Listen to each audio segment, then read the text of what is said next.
In this video, I'm going to show you how to fix Bet365 app not working. First, to resolve this issue, we will first head over to our device settings. From here, scroll down and tap on General. Once you're in the General Settings tab, look for iPhone Storage option and tap on it.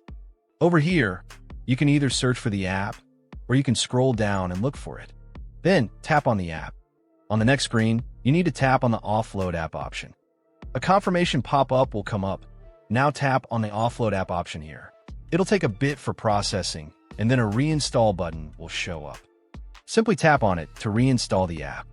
This should resolve the issue, but if it doesn't, then you need to check if the app is running an older version. Head over to App Store. From here, double tap on this search icon in the bottom right corner, and then search for the app.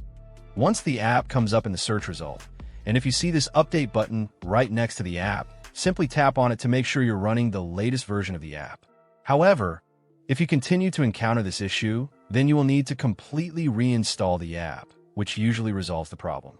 Head over to this screen the way we did before, and over here, tap on the Delete App option here to uninstall the app from your device. A confirmation pop-up will come up. Now tap on the Delete option here.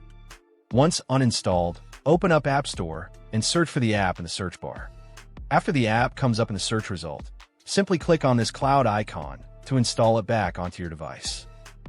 Hopefully, this resolves the issue. If it does, consider sending a super thanks to support our channel. And also don't forget to hit the subscribe button. We'll see you in the next video.